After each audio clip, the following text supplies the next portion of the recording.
Texas Tech men's basketball in year one of Grant McCasland is set to tip off here in just a couple weeks. And in today's video, we will preview the season for the Red Raiders, give you a look at the preseason Big 12 rankings, where the Red Raiders placed, also look at KenPom and can the Red Raiders return to the madness this year in year number one of Grant McCasland.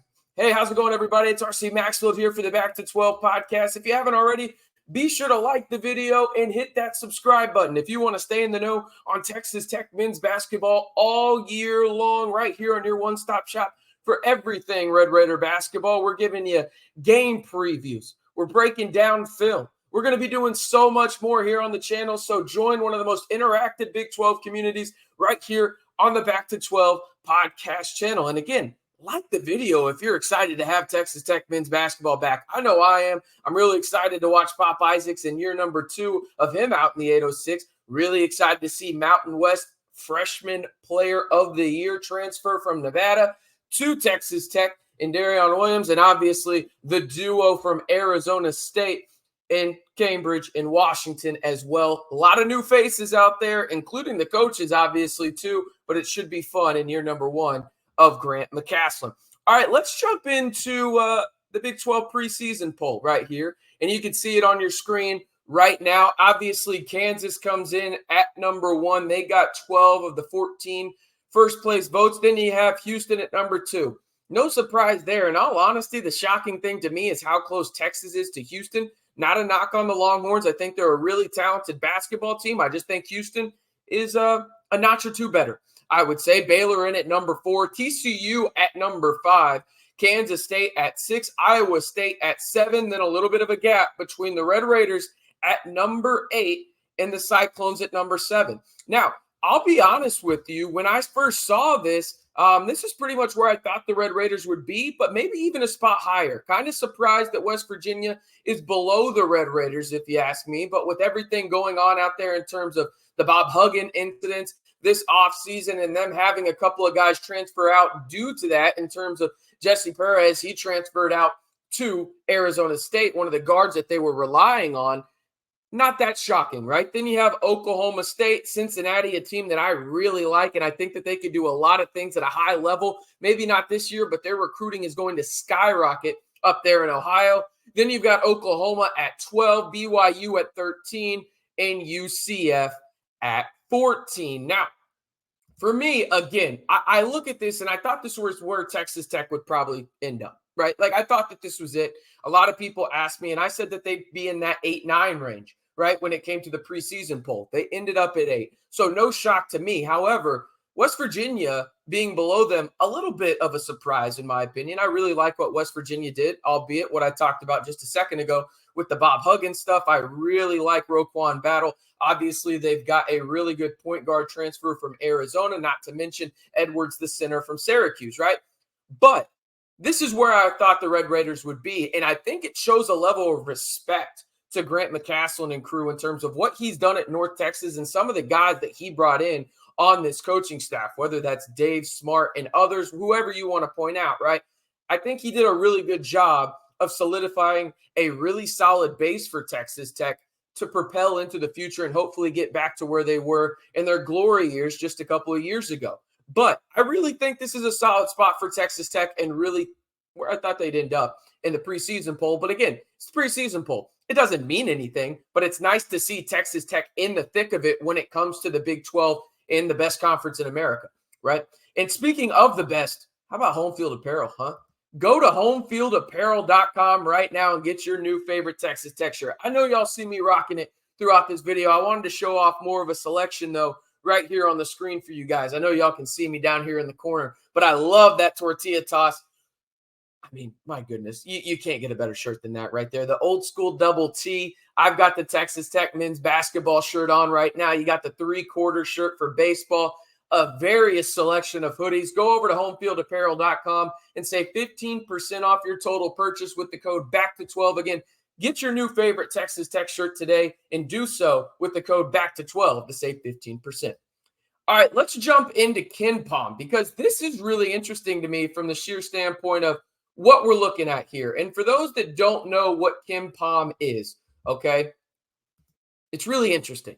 I think it's probably the one that I look at the most when it comes to, hey, what are teams doing at a high level? And I know I only have really the top 41 up right now, but just a casual little scroll. Oh, and there's your Red Raiders right there at 43. So you look at it, there's 8 teams ahead of Texas Tech. Probably the most notable one is BYU, considering they were picked 13th in the preseason poll. When it came to the Big 12, I was really surprised by that. KenPom really, really likes them. Another surprise, Florida Atlantic being at 37 and then ranked in the top 10. Obviously, they had a miraculous run last year. But Texas Tech at 43 seems like the right spot for me. Again, they come in at 9th on this in terms of KenPom, 8th when it comes to the preseason poll for the Big 12 and the voters of everything like that.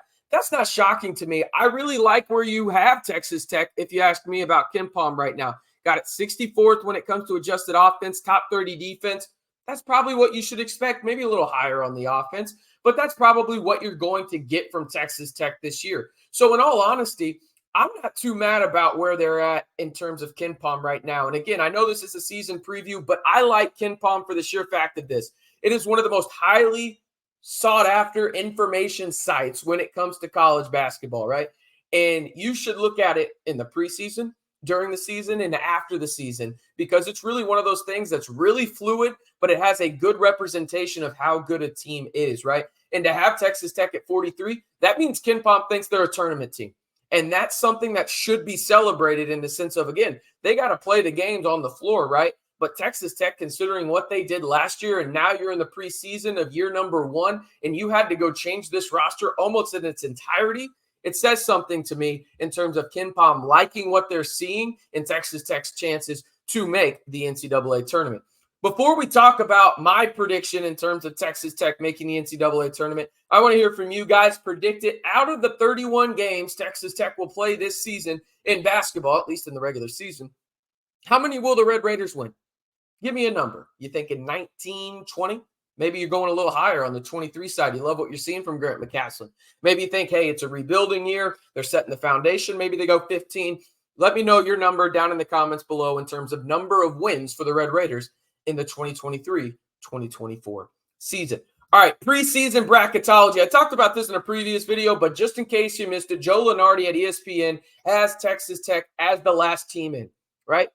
There's something to that. They play in the first 4 games up in Dayton against Providence in this projection. But in terms of my season outlook and what I think the Red Raiders will do this season, you can see my take on the bottom line below.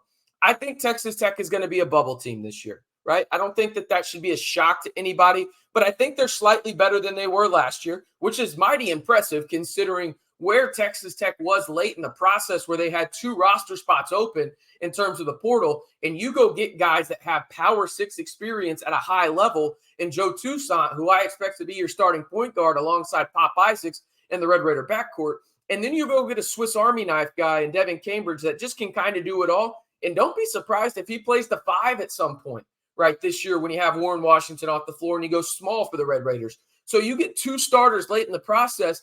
I think that propelled you up a little bit to solidify yourself as a bubble team. Now, as we know, Texas Tech is going to have plenty of opportunities to make the NCAA tournament for the sheer fact of you play in the best basketball conference in America. Simple and plain. That's what the Big 12 is, right? And so you're going to have opportunities night in and night out to build your resume, get those wins in terms of the tier 1 wins and everything like that, right? So Texas Tech is going to have a chance to do that. And I think that going out and getting experienced guys from the Power 6 level that they did in the Warren Washingtons, the Devin Cambridge, the Joe Toussaint, and then you go out and you get those mid-major guys that probably will elevate their game a little bit. But hey, I want to set realistic expectations for some of these transfers in the sense of not every transfer is going to hit. But I do think some of these guys are going to hit and elevate their game for the sheer fact of they're not going to have as much pressure on them as some transfers in the past to elevate their game from the mid-major level. The guy that you need to know in terms of the transfers that I think is really going to have a high impact on this team in a multitude of ways is, again, the Mountain West Conference Freshman of the Year, Darion Williams. I think he's going to be a key player for the Red Raiders this year. He's a sophomore, Swiss Army knife type kind of guy like Devin Cambridge. Williams is 6'6", 215, can be a point forward at times, really good on the catch and shoot, and really good at creating opportunities for guys like Pop Isaacs when it comes to shooting as well. That's the guy I'm looking for. But if you ask me in terms of does Texas Tech make the NCAA tournament and you're number one of Grant McCasland, I truly believe it's a coin flip. I think there's a 50-50 chance. And I'll tell you this right now. In the summertime, I would not have told you that. But now, in terms of what I'm hearing and what I've seen in terms of, hey, some of these guys playing together, I think Texas Tech has a really solid chance to make the NCAA tournament. And again, if I would have told you that there's a 50-50 chance that Texas Tech makes the NCAA tournament in March Madness and year number one of Grant McCasland after what you saw last year, I think if you would have taken off the goggles and everything like that, right, in terms of, the Texas Tech homer or just the bias out of it, you would take this, right? And I think that's where Texas Tech is. But you're going to learn a lot about this team early on when they go down to the battle for Atlantis and they play some really good teams. They play Vandy and Fort Worth. You're going to learn about this team before the Big 12 starts and what kind of team Grant McCasland will have in year number one. Again, one more time, if you are excited for Texas Tech men's basketball to start this season, just simply like the video. And if you want to go get your new favorite Texas Tech shirt, the one I'm rocking right here, this is mine. Y'all should go get it too. It's over at homefieldapparel.com. Use the code BACK212 to save 15% off of your new favorite Texas Tech shirt and all your new favorite Texas Tech apparel over at homefieldapparel.com. I am RC Maxfield. Again, it's good to have Texas Tech men's basketball back. Tip-off just a couple of weeks away. And if you want to stay in the know all year long and year number one of Grant McCasland, you know what to do. Hit that subscribe button to join one of the most engaging Texas Tech communities here on YouTube in the Back to 12 podcast channel.